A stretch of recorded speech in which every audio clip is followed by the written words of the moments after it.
right, welcome to Pass the Mic for Friday, December 16th. This is episode 53, starting round 2, year 2 episode numbers wise. Mike Piotti here on Zoom. Joining me on Zoom, Mr. Michael Gervasi. Hey, yo, I'm slipping. I'm falling. I can't get up. Get me back on my feet so I can tear things up. Mike? Luther Vandross. Teddy Pendergrass. No, that's DMX. That was for Elizabeth Pate. That's one of her favorite songs. Flipping by DMX. So Luther Vandross, that's a good one. The late Luther Vandross, right? The late Luther Vandross. Yes, his weight always fluctuated, and he died very young too. Yep. Unfortunately. So, recaps. I think we were okay with errors last week. I think we got a lot of nice compliments about last week's episode. Sarah Morgan reached out and said how this was very the episode was important to her because her daughters go through this as being top students that beat themselves up. I had a lot of people reach out to and not realizing how hard of a job that is, and how hard it is on kids too. Right. Crystal Fowler said it was the best episode we've done. Yeah, she was also very. I think she said, can I remember? Oh, wanted to point out that you get an educator's discount at Michael's too, attached to any other discounts. She worked there. She opened a store. She worked there, and she grew up behind the Frank's Nursery and Craft, which I also mentioned there. But that was mentioned, and then I put it on the Facebook page. I happened to go to Tractor Supply to pick up some dog food for Ella, who sometimes appears. She's not over my shoulder today. And right as I'm at the register, they had gingerbread, like a farm, and then the chicken coop caught my eye. I almost bought it for you, the gingerbread chicken coop.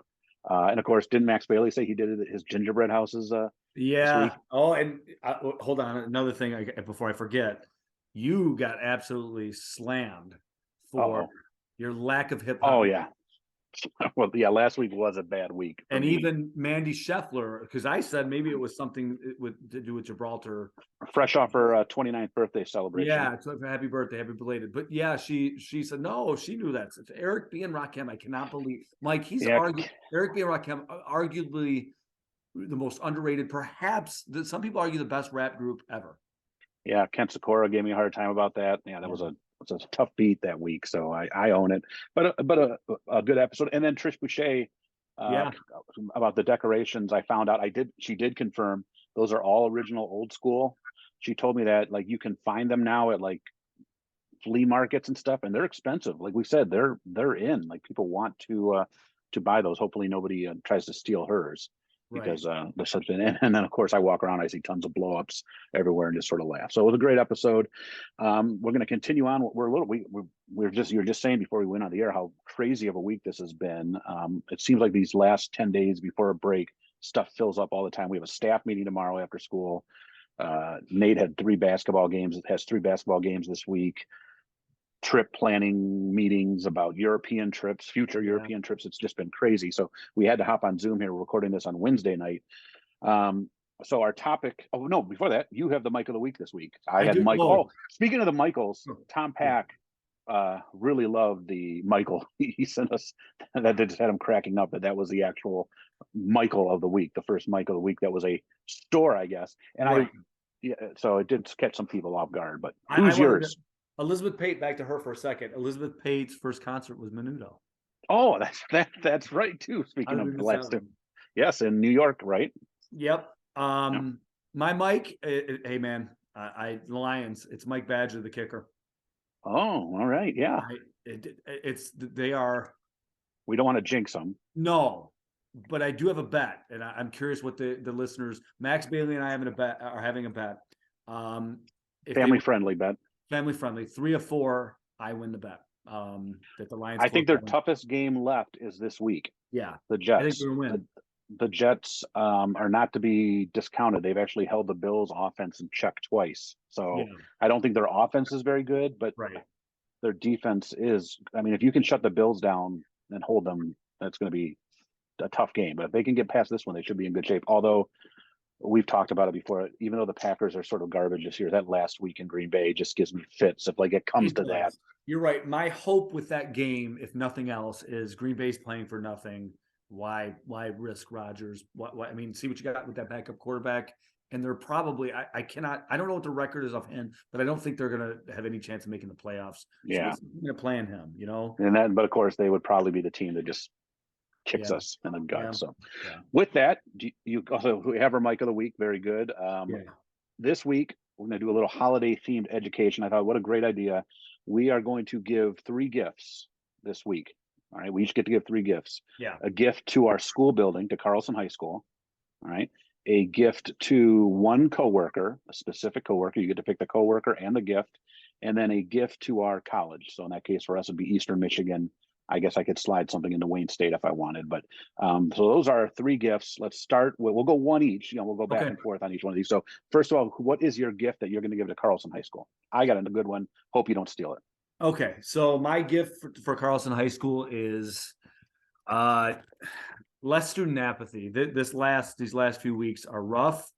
Now I will say this in my economics class, which by definition economics is not the most exciting class, but I've done this stock market watch stock project, and they're very engaged in that this week. Probably more engaged than anything else we've done because it's kind of a contest. There's rankings. Oh yeah. But less student apathy. These last few weeks are really tough. And this, especially this last week, which is historically later than anything we've had. So my gift for CHS would be less student apathy.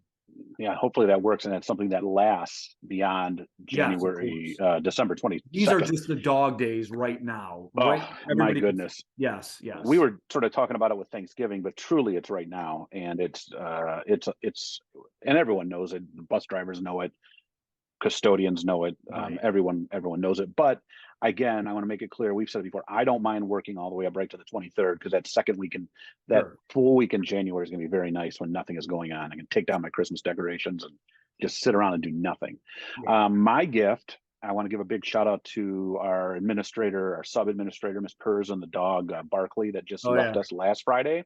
So if I could give anything to Carlson High School, it would be a new dog, a new support dog.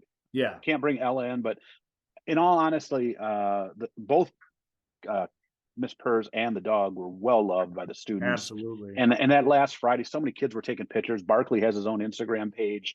Yeah. And I truly think the dog was like a calming influence. Every type of kid, other than a few kids that didn't like dogs. Some people don't like dogs, but whatever. That's not here or there. But I just think, man, and I know other schools have done this. I know, like at U of M, they've had things where like there's a couple days where they bring them out to they had them at the library right before exams. I just think it's a calming influence. I am a dog person. I think it's, if you have a nice trained one, it can only help in the building. And I wish that was something that like sort of every school could have. And so that's if I could bring my own, I'd bring my own, but Ella's not trained. So, okay. All right, cool. You get to pick one staff member. Who's the staff member that you are surprising with a gift, and what is that gift? All right. So see, you said one, but I have 2 people that kind of do the same role. That's fine. I'll give, we can do what we want here. It's our show. So exactly. So Max Bailey and Rob Raymond put together this Marauder Youth Basketball League, and they do an amazing job. And just listening to various people talk, especially, at the game the other day, so forth and so on. For those 2 guys in particular, the gift for coworkers is just the appreciation of the community. For them to do what they do it without getting paid. It's totally volunteer based.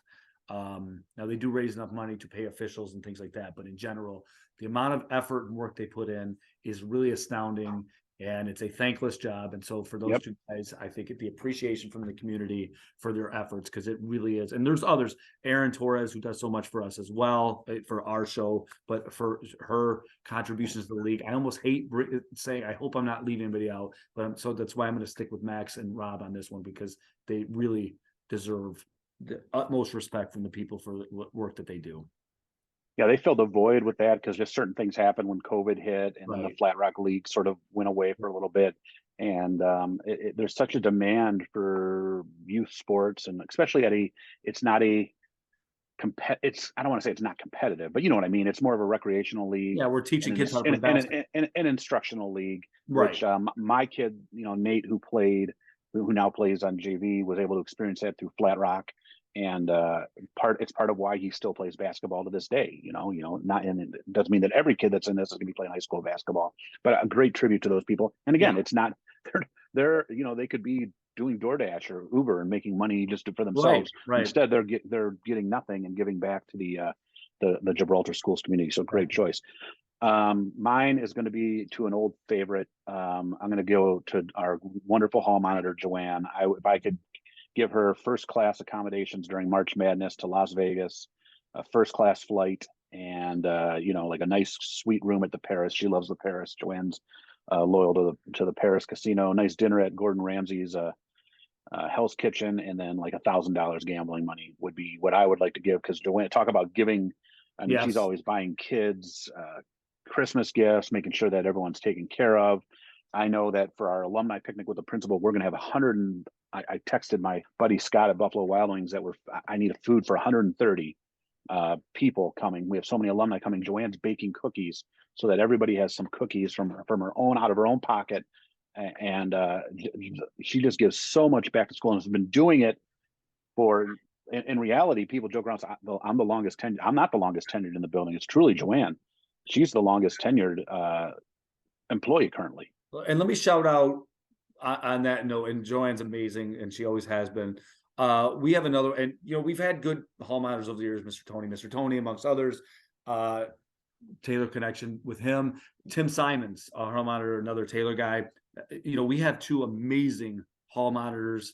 Tim does. You ask him for anything, he's always there for you. He's so helpful. He's such a kind man. So we really have two amazing people. And if people in our building that listen to this show, kids or whatever, talk to those people. They're wonderful, wonderful people. Yep, we've been very lucky. We've talked about this before because like Brandon Seifert. Speaking of that, I ran into Larry Williams, who listens to the show at Woodhaven High School, and I went there. Speaking of former workers, and he was our former chief of police in Gibraltar, our former liaison officer. Larry's looking great. He's like a Woodhaven security guard now over at Woodhaven High School. He still misses us. He was a Marauder graduate. Great guy. Somebody needs to put his name in as a Hall of Fame nomination. That's my 2 cents worth. Okay, so we have our gift for our coworkers, and we threw a lot of names out there and a lot of gifts, so that's good. It's a season of giving, even if they're fictional gifts. All right, now it's time. What are you going to give to the fine people in Ypsilanti for a Christmas gift? We're probably going to give the same thing. I'm giving them a bowl win. Since their last bowl win, these are the presidents. We've had Ronald Reagan, George H.W. Bush, Bill Clinton, George W. Bush, Barack Obama, Donald Trump, and Joe Biden.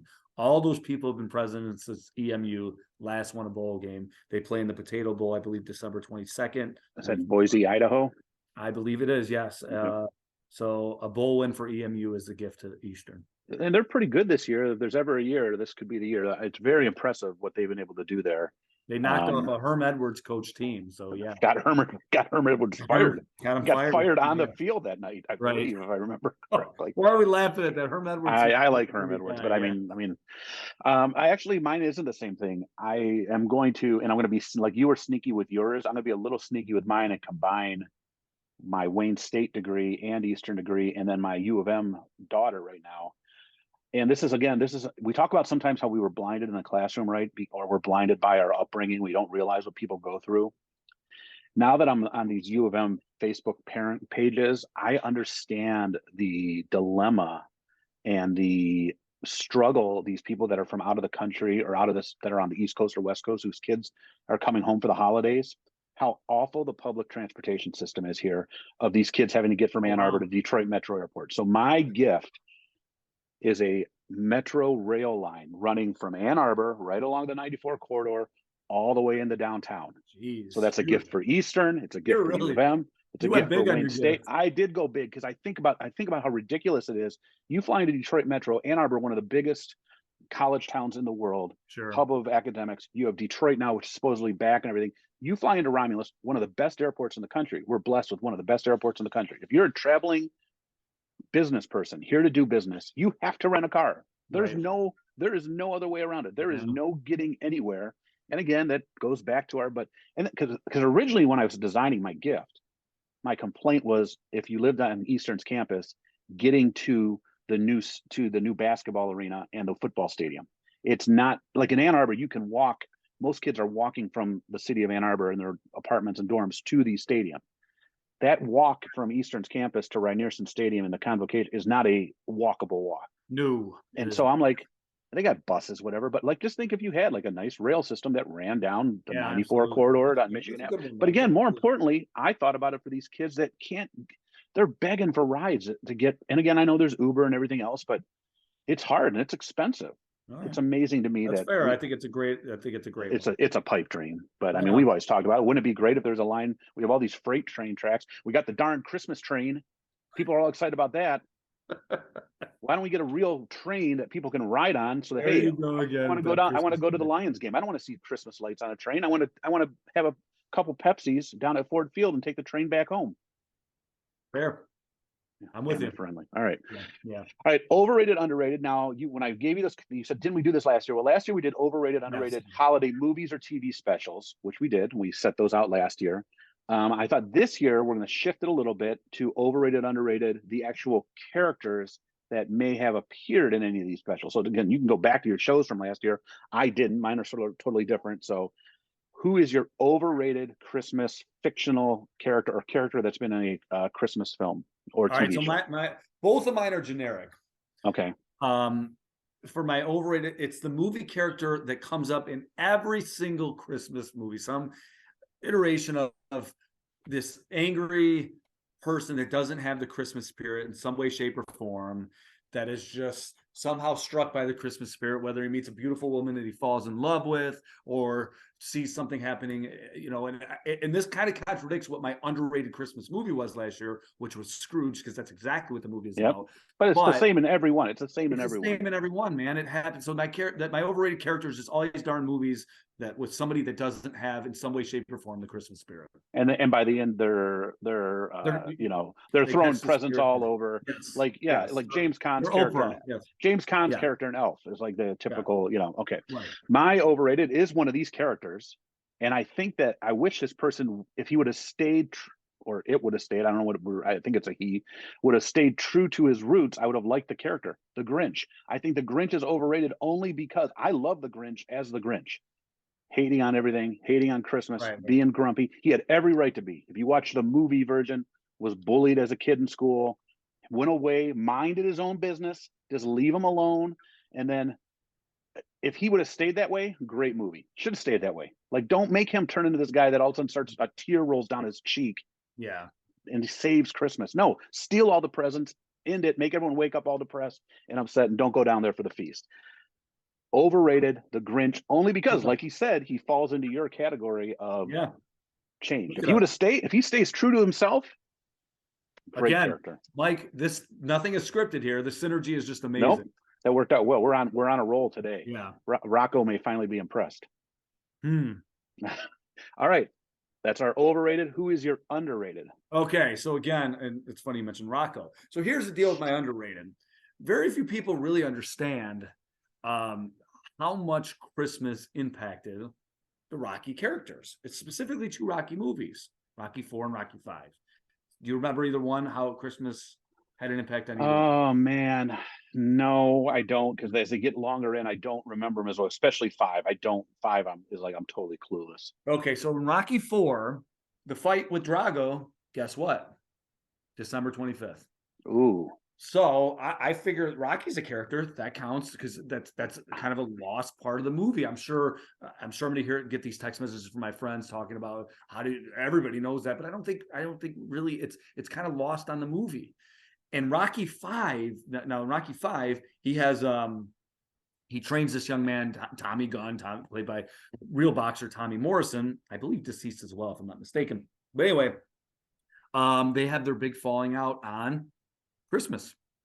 And so to me, these two movies, Rocky again is a character, therefore Rocky 4 and Rocky 5, those are my underrated. The Christmas aspect of the movie in both cases are very important to the movie. So that's my underrated. All right. Listen, I have no problem with it. I think you're going to get some heat from the Pass the Mic listeners on, there's people that don't think Die Hard's a Christmas movie. I think they're going to give you some heat. I'm fine with it. Totally fine. Yeah. I like that. We make our own rules here, man. Listen. Okay. My underrated, and I mentioned the movie earlier when I was talking my overrated, when I mentioned Elf, which I think is a great Christmas movie. I love it. I like James Caan. My underrated character in it, though, is Bob Newhart's character in it, because he sort of gets sort of pushed to the side, He I really think, does, because yes. James Caan and Will Ferrell steal the movie. I mean, it's obviously those are the big stars, and Right. the young lady as well, Zoe. She's the actress that plays as sort of the cute girl at the mall. But I think Bob Newhart's character steals every scene he's in. He's the narrator, I think, pretty much, and he's in those few scenes. And I love it at the end when he's Will Ferrell's like, or as he's getting older, and Will Ferrell's sitting on his lap. Bob Newhart, very Yes. underrated role in a Christmas movie. He's not the big star, he's not there, but he in that role is perfect. And I think does not get as much love as some of the other big stars in He's that a movie. very Bob Newhart is a very what he I assume I he's think he is passed, I believe. I mean, if not, he's up there. very talented in what he did, as an actor. Very versatile actor. So yeah, could do comedy and could do it in a way that very few can, in a very serious manner. Just a very, I think, underrated actor, to be honest with you. Yeah, he is, and I have him as alive Really at 93. shocking. 93 years Wow. old. Yeah, I guess. Wow. So sorry, Bob. Well, glad you're still with us. Like that very straight, dry humor. Yes. That he's and he was great at it. He was great at it. And he was the same character in Elf as he was as like in Newhart when he owned his sitcom, his show in the 80s, and then his previous stuff. So great character. And I'm happy to hear that he's still alive. Yeah. So all right, that brings us to hot mics of the take. Hot mics of the week. It's Who you late. got? I mean, we are again. We got the lights on. It's late Wednesday. What is your hot mic take for the week? My hot mic take. Okay, so I was poking through YouTube the other day, and I watch a lot of old NBA highlights and stuff like that. And I came across an NBA player, and this is who passed away way too young. Drazen Petrovic, who was and the premise of this YouTube clip was he had a falling out due to political circumstances with Vlade Divac, who was Serbian, and Drazen was Croatian, and the lesson of the 30 for 30 was whatever politics divide you, put it aside. These two guys were best friends, and the war going on over there in the former Yugoslavia caused the split in the friendship. And then as they were slowly starting to talk again, Drazen was killed in a car accident. So I guess that's the sidebar is this: there's nothing that's too important to not solve. In this spirit of the holidays, you might be fighting with somebody that for whatever reason. And I think Vlade, the point of that 30 for 30 was, he wishes he could go back to the friendship that they had, that they seem to be going down that road to have. But back to the 30 for 30, I encourage any basketball listener. So this is like a Tony Saavedra, my buddies. That guy would probably average 35 a game right now. He's an amazing shooter. He's one of those people, and I'm sure, and this is where the listener, I'm also asking them for something on this as well. People that went away too young, that we lost too young, that we didn't get to see. I think of Kurt Cobain, I think of Tupac in music. In this case, Drazen Petrovic was absolutely amazing as a basketball player, and he was kind of just scratching the surface of his greatness. They had Michael Jordan on there talking about Drazen was not scared of him, and that was in Jordan's heyday, and died too young, and what he might have done had he been able to continue playing. So that's my hot mic. Just watch that guy. And from the listener, if you want to comment on this, people that went away too young that we didn't get to see before in any walk of life. Yeah, I mean, and we start, remember, we joking around. I don't remember the exact age, but like Luther Vandross was not yes elderly man by any means. And we've right. mentioned many names on here. Yeah. But and again, the same, and there's two good points. You made the point about losing people early, but also the point too of like really consider like how much someone has wronged you if you really need to die on hills of right. like, what I mean? Like, I guess, I sent a text earlier in our group chat earlier today with former Speaker of the House, John Boehner, speaking about Nancy Pelosi's portrait being revealed and him breaking down emotionally. And Boehner has been known to be that. Remember, he got some heat for being this tough guy that would always cry. And talking about how his daughters wanted to make sure they, he said how influential he was. And here's a guy that was the speaker of the Republican Party. It's because when it comes down to it, we've said this before, 90% of these people are friends there in DC. They don't want to see harm and ill will. Now there's this goofy 10% that I'm not going to speak of, but most people are that way. So my hot mic take of the week, Sunday, my normal Sunday routine is really, I try to get as much stuff done early as I can. I come up here into my loft, put on Red Zone for a solid 1 to 7 o'clock, and do some other things while it's in the background. Sure. And Red Zone has this new goofy policy now, which the Ren Dog commented on, about if there's only one game left, you got to, it cuts off. So whatever. So I get in the habit of, sometimes I'll put on 60 Minutes, which now I guess officially makes me old. Because if you're watching 60 Minutes, I told you sometimes I listen to it as a podcast. I've gone fully old man mode now.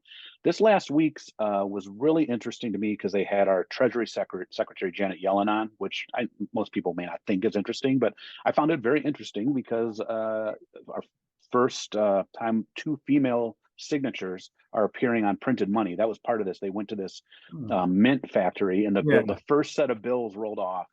And it will be and she was very, I just, and the line I remember her saying, because she went to Hamilton High School in New York, and she just had a very interesting upbringing in life. And that, that's what 60 Minutes is. There was a little bit of policy talk in there of like, do you think inflation's going to come down or this or that? But a lot of it was like her biography. And, a lot of times we don't learn about, the coolest Treasury Secretary, Hamilton, we have a whole musical on, but, but you don't really learn about a lot of these people in cabinets, and for her life was so interesting.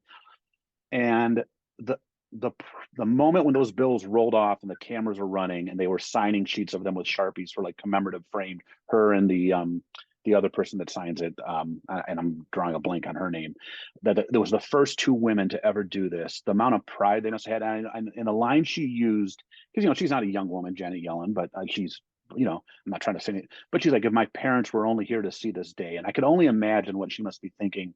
And they talked about her days in school and going to high school. And it also made me think of the line of, did you ever think, they had her under the portrait of Hamilton, would ever be in this room one day as a treasure? And she's like, no. And I think back to like when I was in high school, did I ever think I'd be a high school librarian? No, you just never know. And I just, and again, usually the Treasury Secretary is not politicized. I mean, I hope it's not. I mean, no one likes inflation, obviously, and this woman's a smart woman. It just was a nice thing to watch for a change, and to see to hear somebody's story, and to learn something. And again, and this is something we talk about too, that education. And again, in a field that I'm not an economics person. I didn't even have my degree, I didn't have to take an econ class at Eastern. So I didn't even have a micro or macro. I've never had an econ class other than high school. And this woman is obviously not only she's the treasurer, she was the chairperson of the Federal Reserve before that. So obviously her resume, she's a genius.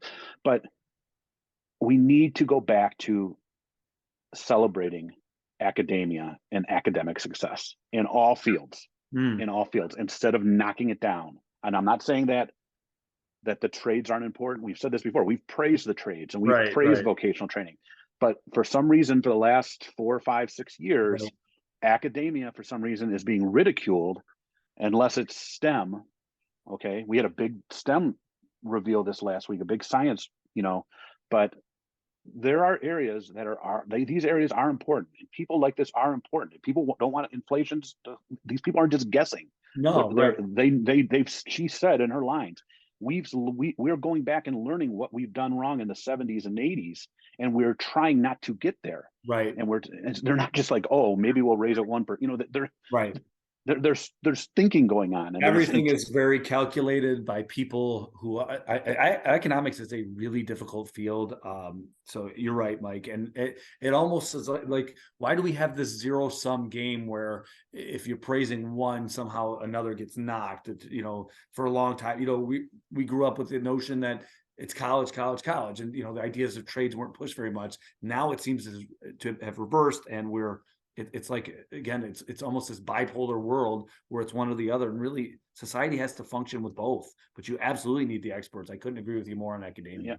And again, it was just nice to, and again, somebody that, again, I mean, she doesn't want, nobody wants these numbers, right? She wants, and she even said, she's like, we got to walk this fine line of, we got to cut inflation numbers, but we also have a great job market, and we don't want to go into a recession. And then but it was just a nice story. And again, that moment of those bills rolling off, I could only imagine how proud she must have felt. Sure. I mean, because it's a big deal. I mean, like it's something that should be celebrated. So I guess, and again, the week before in 60 Minutes was all about dogs and how it was like a whole episode. So maybe I'm not getting old. Maybe they're just finding some stories that are actually maybe the stories are interesting for younger people.